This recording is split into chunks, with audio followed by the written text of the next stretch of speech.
Boa noite, família. Estudo bíblico para a família Jovens Livres, dia 4 de junho de 2024. O nosso tema de hoje é Raízes de Amargura. Convido vocês a me acompanhar nessa oração. Pai Celestial, sonda e conhece o nosso coração. Vê se há em nós algum caminho mau e nos guia pelo caminho eterno. Sê gracioso para conosco, perdoe os nossos pecados.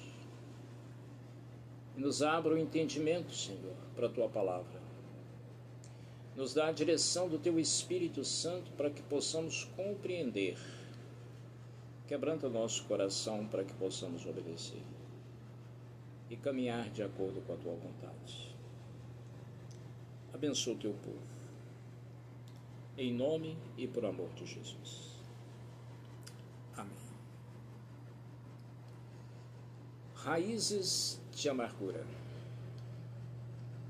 Eu quero começar a partir de um texto bíblico em Hebreus capítulo 12, versos 12 e 14. Diz assim a palavra do Senhor: segui a paz com todos e a santificação, sem a qual ninguém verá o Senhor. Atentando diligentemente para que ninguém seja faltoso, separando-se da graça de Deus. Nem haja alguma raiz de amargura que brotando vos perturbe, e por meio dela muitos sejam contaminados. O autor de Hebreus, capítulo 12, ele já está caminhando para o final da carta, para a conclusão, que o fará no capítulo 13. E ao longo de toda essa carta ele traz advertências aos crentes para que santifiquem a sua vida, para que tenham cuidado para não se afastar do caminho do Senhor. Cita vários exemplos e, ao chegar aqui, dá uma ordem. Há um imperativo aqui: seguir a paz com todos e a santificação. É imprescindível que o cristão tenha ou viva em paz com todas as pessoas, e que ele busque santificação acima de tudo, o aperfeiçoamento do caráter cristão. Porque sem isso, diz o autor de Hebreus, ninguém verá o Senhor. O salvo é aquele que tem o fruto do Espírito na sua vida. E uma das manifestações do fruto do Espírito é justamente a paz. Tem paz, e é necessário que essa paz seja com todos. Isso é o contrário de um espírito beligerante, um espírito guerreiro, que afronta. Aquele que tem paz, ele é um pacificador. E a santificação é esse aperfeiçoamento contínuo do caráter cristão. Agora vem o verso 15, aonde ele chama a vigilância, atentando diligentemente para que ninguém seja faltoso. Faltoso com relação a quê? Ao que ele disse antes. Com relação à paz, com relação à santificação. Nenhum cristão pode ser faltoso com relação a isso. Porque, caso contrário, separando-se da graça de Deus. O faltoso é aquele que se afasta da graça do Senhor, justamente porque não segue a paz e a santificação. Aí ele prossegue, final do verso 15.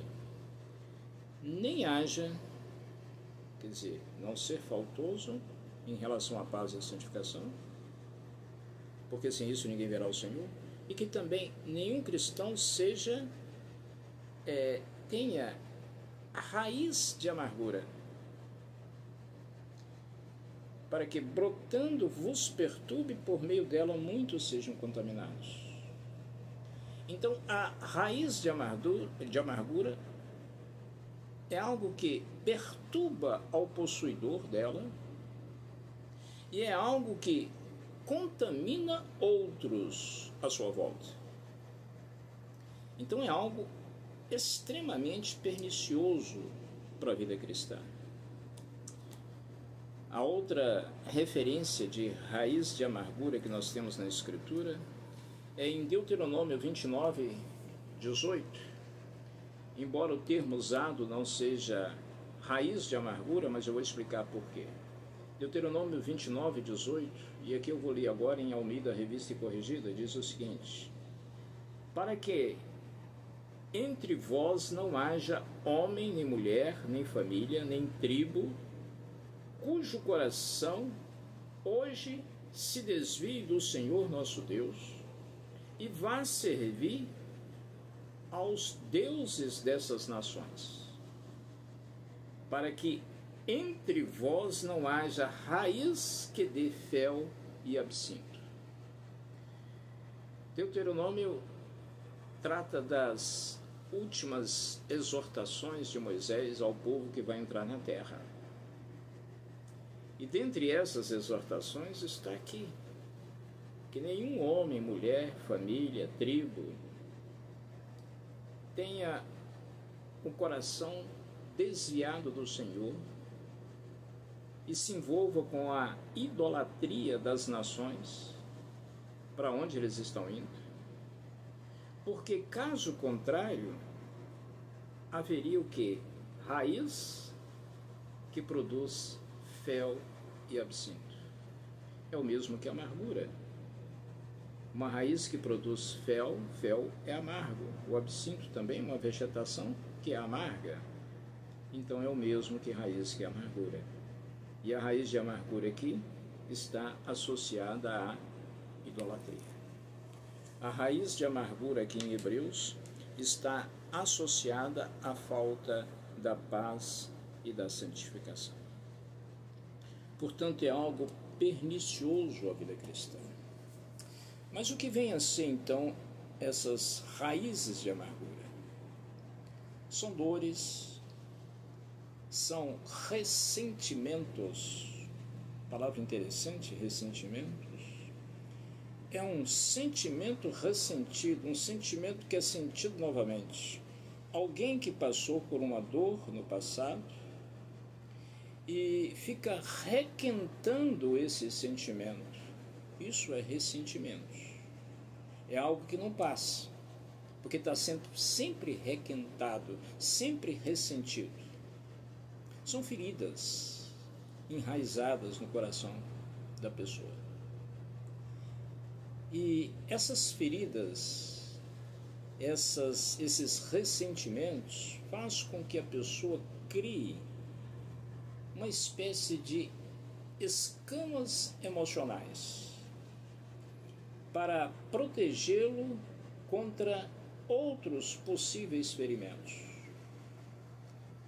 A psicologia chama isso de mecanismos de defesa. São mecanismos de defesa que a pessoa cria. E a pessoa, assim, está sempre na defensiva. Tem medo de ser ferido novamente. Então, essas escamas emocionais vai fazer com que ele se proteja. É como o casco da tartaruga está para a tartaruga, as escamas emocionais está para aquele que carrega feridas dentro de si.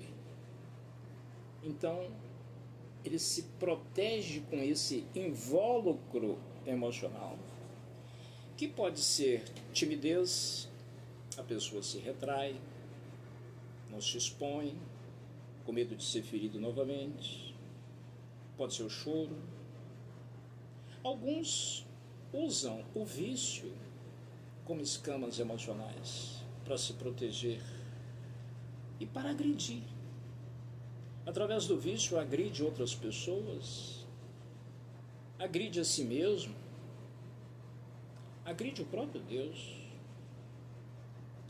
Outros usam fantasias e procuram fugas através das fantasias, e uma das mais utilizadas, principalmente na época atual, é a pornografia. A pornografia tem afetado homens e mulheres de todas as idades e de todas as classes sociais. E tem afetado pessoas dentro da igreja.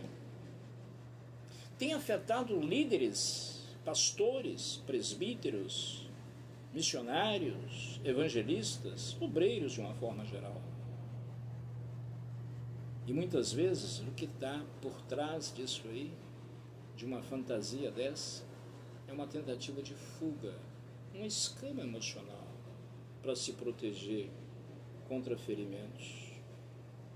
Brincadeiras, agressões, doenças psicossomáticas são doenças que têm origem na alma, né? A palavra psique é uma palavra do grego. A palavra soma também é uma palavra do grego. Juntando essas duas palavras, psique, alma, e soma, corpo, doenças psicossomáticas são aquelas que têm origem na alma e que alcançam o corpo. A pessoa acaba somatizando. E existem outros tipos de escamas emocionais. Citei alguns exemplos. E, através disso, o homem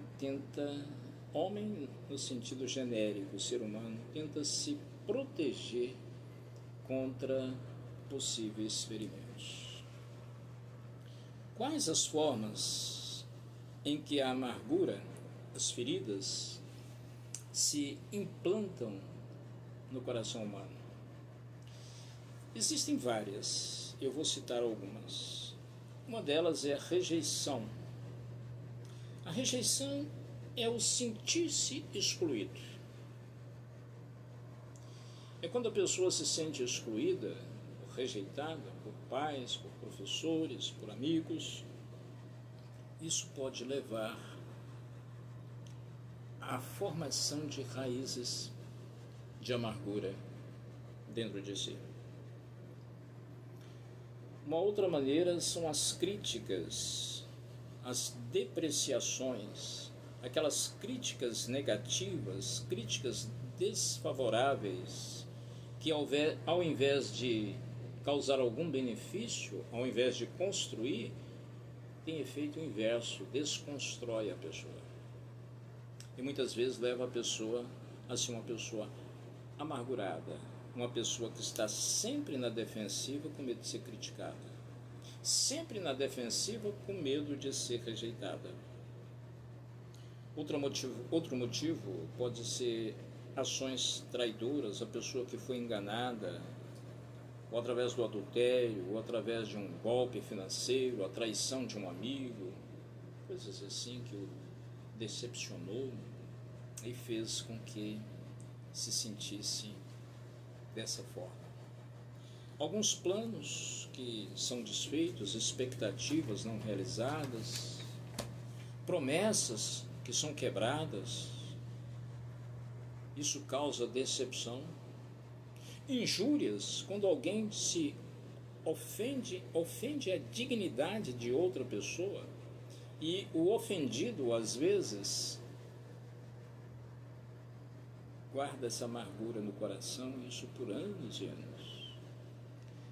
Isso acontece muito em casamentos. Muitas esposas estão feridas por palavras, por ações do seu cônjuge, e essas feridas criam uma crosta emocional no coração da esposa, ela se fecha.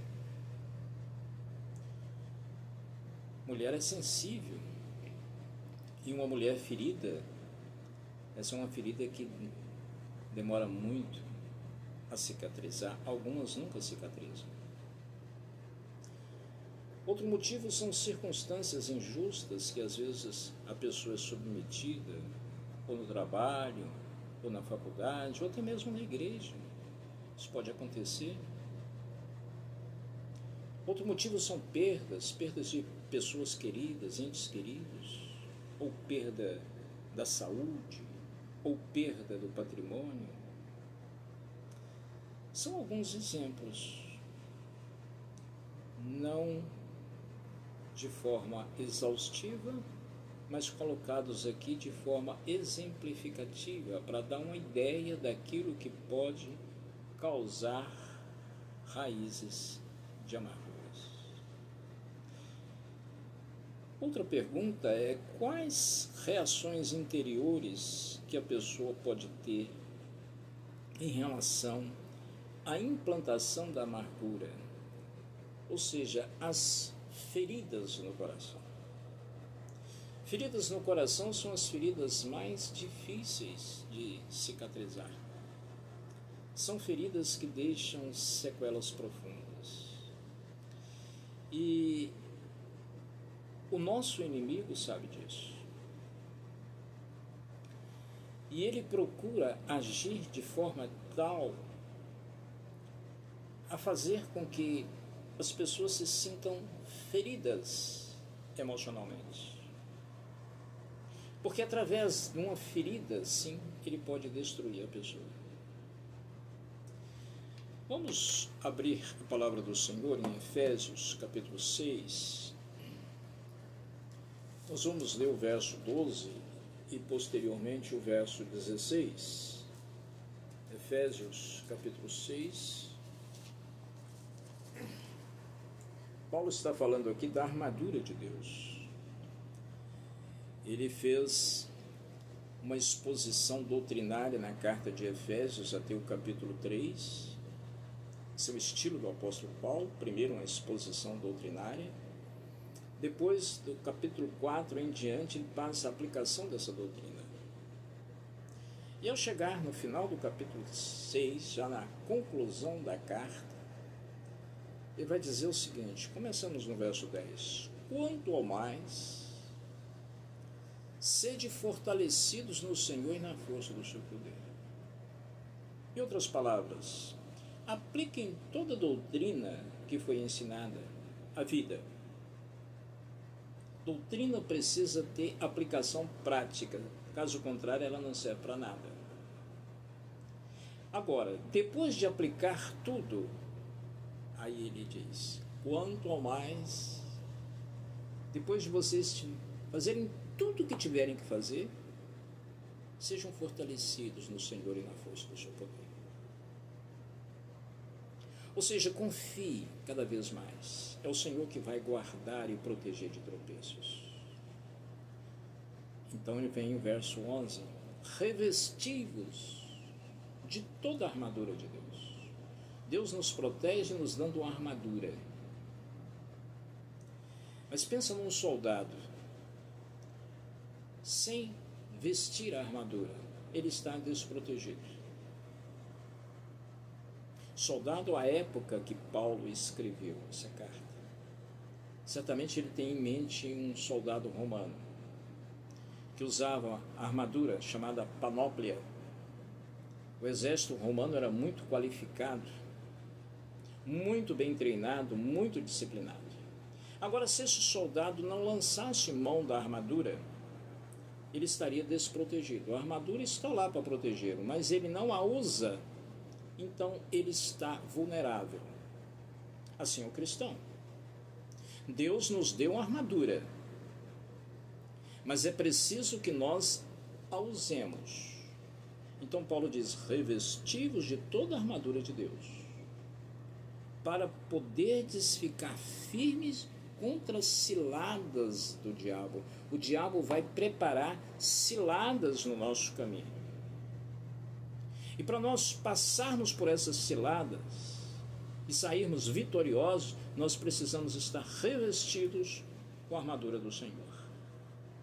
Aí ele diz, no verso 12, porque a nossa luta não é contra o sangue e a carne. Ou seja, nossa luta não é contra seres humanos. O diabo pode até usar seres humanos contra nós, mas nossa luta não é contra esses seres humanos que ele está usando contra nós. Nossa luta é contra ele, porque diz, sim, nossa luta é contra principados e potestades, contra dominadores desse mundo tenebroso, contra as forças espirituais do mal nas regiões celestiais. Há pessoas que interpretam isso aqui como camadas distintas de uma hierarquia demoníaca, mas não precisa ir tão longe. Basta que você entenda, nossa luta é contra o diabo, é contra os demônios. Agora vamos pular para o verso 16. Embraçando sempre o escudo da fé, com o qual podereis apagar os dardos inflamados do maligno. Então o maligno vai lançar dardos inflamados. O que seriam esses dardos inflamados? São pensamentos falsos que ele sopra no nosso ouvido, tentando nos induzir ao erro. Lembra do que aconteceu no Éden? Capítulo 3 de Gênesis? Soprou no ouvido da mulher, dizendo que Deus havia dito para não comer dos frutos da árvore do jardim. Mentiu. Deus não havia dito isso. Quando a mulher disse que Deus disse que poderia comer, só não poderia comer do fruto da árvore do conhecimento do bem e do mal, porque no dia que comesse morreria, então ele ataca de novo. É certo que não morrereis. Deus sabe que no dia que vocês comerem, vocês serão como ele, conhecedores do bem e do mal. Isso é um dardo inflamado. E que surtiu efeito. Porque eles comeram, nossos pais comeram do fruto. E ao comer do fruto, experimentaram a morte. Não morreram naquele momento fisicamente, mas naquele momento se separaram de Deus. Morreram espiritualmente. O outro texto que eu quero verificar com você é a segunda carta de Paulo à igreja de Corinto, capítulo 10, 2 Coríntios, capítulo 10, versos 4 e 5. Diz o seguinte: as armas da nossa milícia é força de luta. Ele está dizendo, as armas da nossa guerra não são carnais, e sim poderosas em Deus para destruir fortalezas. Então Deus nos dá armas poderosas para destruir fortalezas. E aí nós devemos levantar a pergunta: onde estão essas fortalezas? O restante do texto responde, porque diz: anulando nós sofismas. Sofismas são pensamentos falaciosos, pensamentos falsos, para induzir ao erro. Então as fortalezas, elas são instaladas na mente. Os dardos inflamados vai alcançar o pensamento. A voz aveludada da serpente vem para plantar dúvidas. Agora, as armas que Deus nos dá são poderosas para destruir essas fortalezas, anulando os sofismas, toda altivez, ou seja, todo orgulho, toda soberba que se levanta contra o conhecimento de Deus e levando cativo todo o pensamento à obediência de Cristo. Essa é uma batalha espiritual. É a batalha que eu e você estamos inseridos nela. E Deus nos capacitou com a armadura. Deus nos capacita dando as armas para a nossa milícia. É necessário então que nós as usemos. Nós temos que ser exímios lutadores nessa batalha espiritual. Então o inimigo lança suas setas malignas, né? Agora, existem reações diferentes das pessoas em relação a isso. A reação positiva, a reação que o crente deve ter, é quando o inimigo lança essa flecha, esse dardo maligno, esse pensamento, e nós rejeitamos. Não aceitamos. Fazemos como Jesus quando foi tentado no deserto. Está escrito. Então o inimigo não teve condições de ter sucesso com ele. Porque ele foi na palavra. Assim está escrito. E Jesus agiu da forma como a palavra requeria. Essa atitude positiva que eu e você temos que ter. Quando o inimigo tentar fazer com que nós requentemos a dor, nós temos que entender que isso é uma falácia. Nós não podemos valorizar tanto a dor, nós temos que valorizar o quê? A paz com todos e a santificação, sem a qual ninguém verá o Senhor. E não valorizar as raízes de amargura. Agora, existe uma reação negativa. É a pessoa que acata esse dardo inflamado, aceita, deixa que ele se instala. E aí essa pessoa vai reagir de forma autodefensiva, usando as suas escamas emocionais, né? Achou-se ferido, acha-se no direito de ferir. Ou então, uma atitude mais passiva, de autocomiseração, autopiedade, a pena de si mesmo, começa a reviver aquela cena em que foi ferido e começa, por mais bizarro que seja, começa a derivar valores disso. É puro masoquismo, sentir prazer na dor. Mas o inimigo destrói as pessoas dessa forma. Ou fazendo com que ela se torne autodefensiva, ou levando à autocomiseração. As duas formas são destrutivas. A outra pergunta que nós levantamos com relação a isso é: quais as consequências das raízes de amargura? Ou seja, que prejuízos isso pode trazer? Pode trazer relacionamentos quebrados, destruídos. Primeiro, entre a pessoa e Deus. A pessoa amargurada, ele fica amargurado com Deus também. Porque Deus permitiu que tal coisa acontecesse. Você já deve ter ouvido muito pessoas dizendo isso. Por que Deus fez isso comigo? Por que Deus deixou que isso acontecesse comigo? Por que Deus? A pessoa acaba se decepcionando com Deus. Há um livro do Philip Anselm, muito interessante, chamado Decepcionados com Deus. Há muita gente assim, vivendo essa realidade. Aceitou o dardo inflamado. Então o relacionamento com o Senhor é quebrado. É quebrado no sentido vertical, relacionamento com o Senhor. Mas é quebrado também no sentido horizontal, porque quebra e cria uma inimizade com a pessoa que o feriu, com a pessoa que o rejeitou, com a pessoa que o criticou, com a pessoa que o traiu.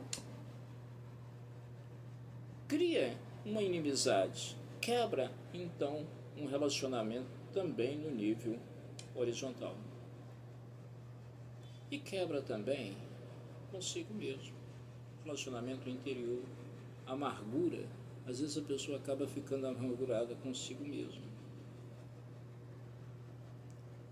E ele passa a sentir-se desvalorizado, porque ele próprio se desvaloriza. Esse sentimento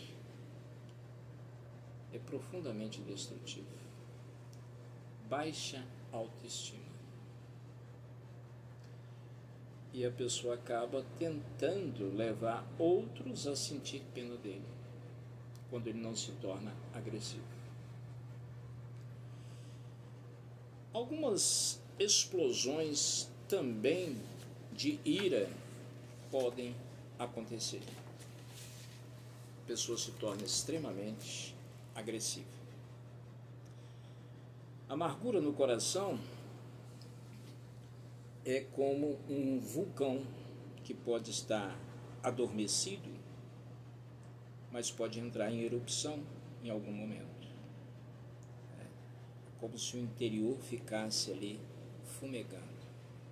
Ou então ele começa a ventilar isso e espalhar, como o texto de Hebreus diz, contaminando outros. O amargurado tem às vezes esse poder da contaminação, porque aonde ele está com a sua amargura, ele semeia sementes de amargura. E isso pode alcançar outras pessoas.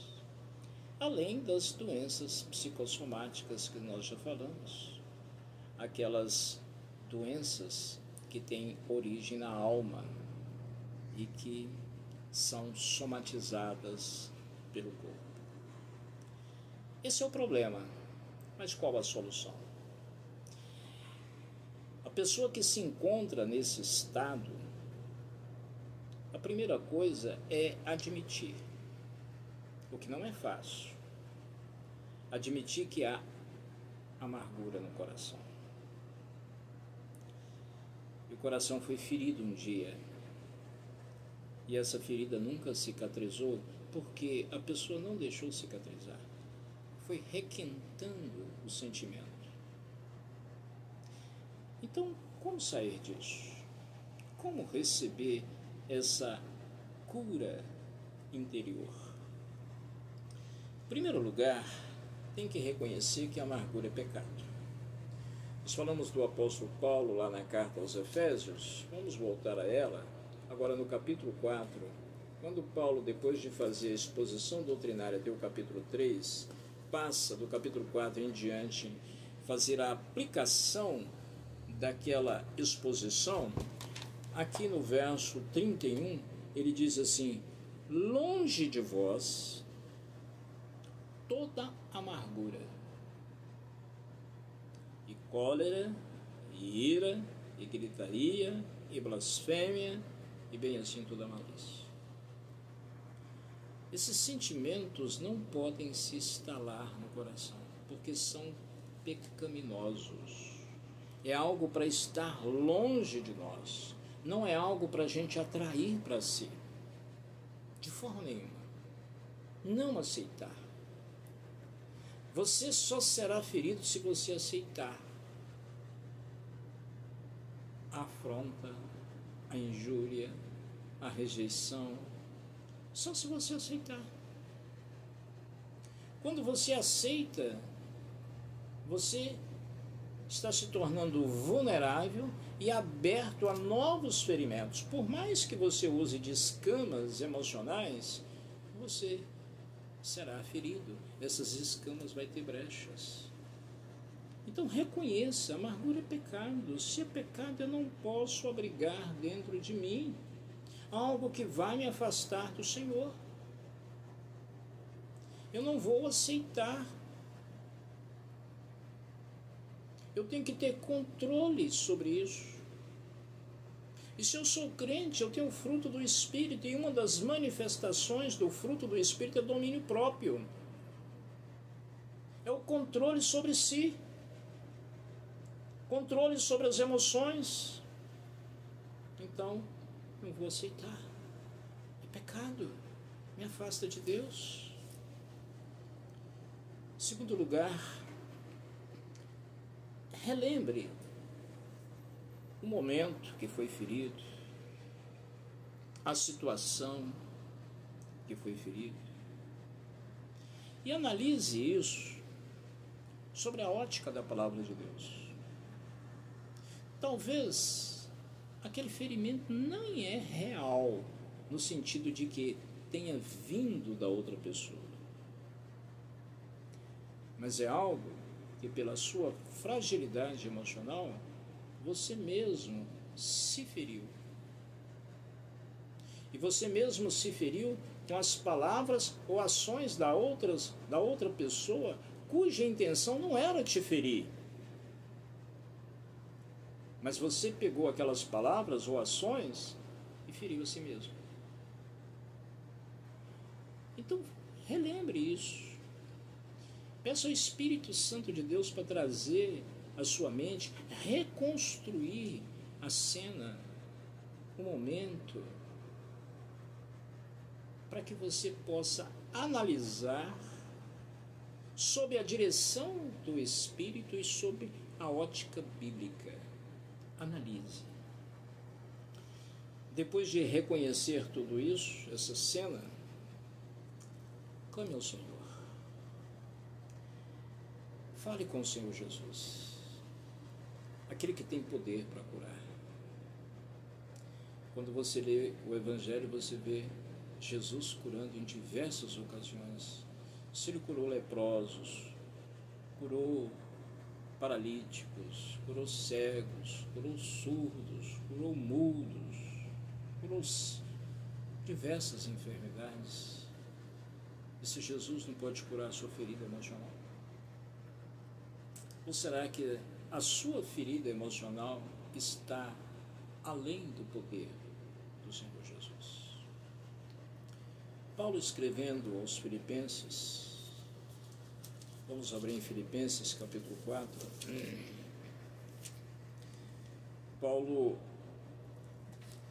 nos diz o que deve ocupar o nosso pensamento. E se a gente coloca isso aqui em prática, nós vamos estar livrando de feridas interiores, ou seja, da possibilidade de que raízes de amargura brotem em nosso coração. Diz o seguinte, Filipenses 4:8: finalmente, irmãos, tudo que é verdadeiro, tudo que é respeitável, tudo que é justo, tudo que é puro, tudo que é amável, tudo que é de boa fama, se alguma virtude há, se algum louvor existe, seja isso o que ocupe o vosso pensamento. Então, o nosso pensamento não pode ser ocupado com nada que seja destrutivo, com nada que seja mentiroso, com nada que seja impuro. Ele deve ser ocupado com o que é verdadeiro, respeitável, justo, puro, amável e de boa fama. Essa é uma maneira da gente policiar o nosso pensamento.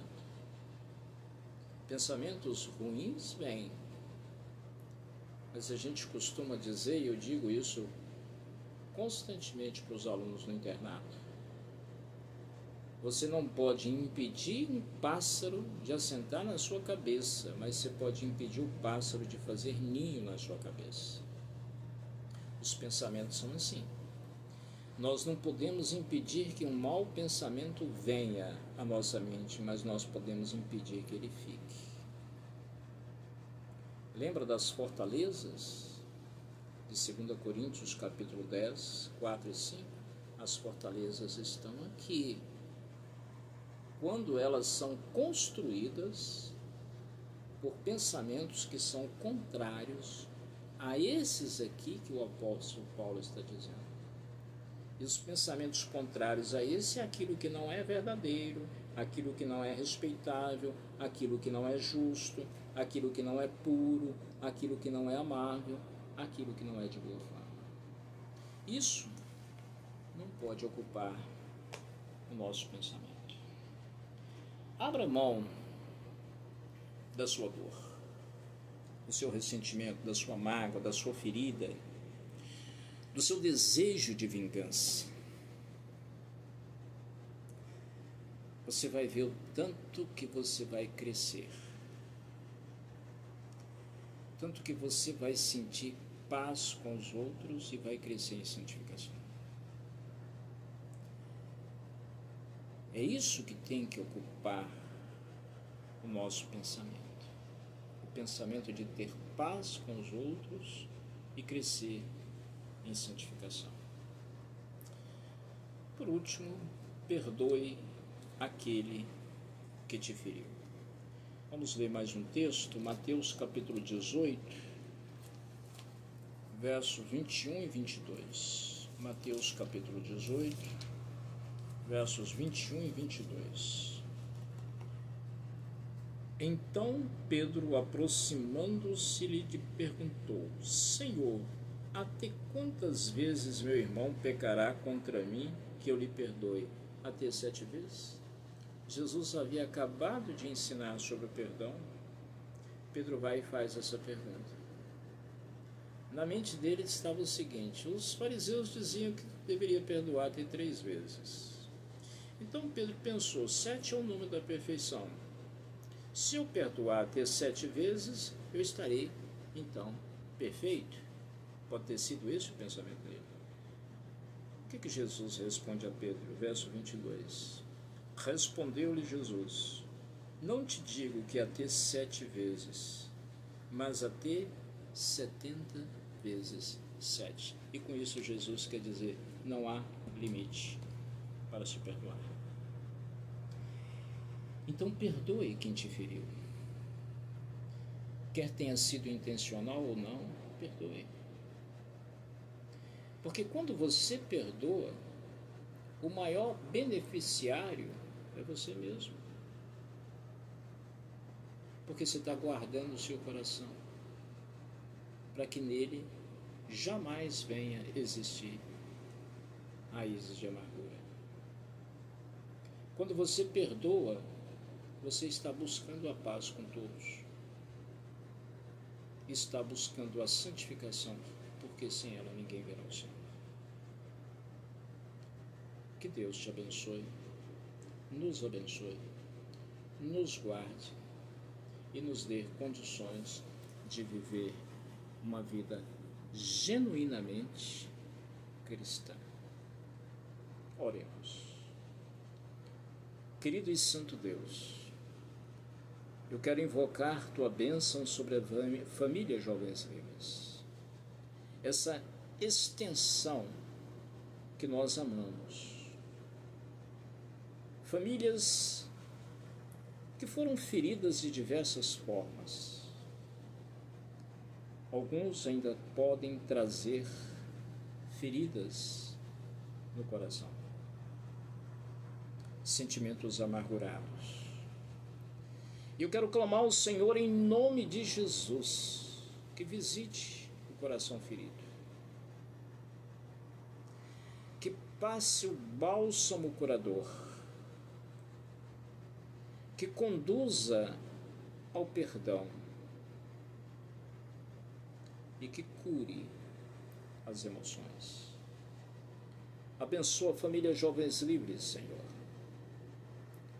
Fortalece na fé, no amor e na piedade. Em nome de Jesus. Porque dele, por ele, para ele são todas as coisas. A ele, pois, a glória eternamente. Amém. Tenham todos uma boa noite.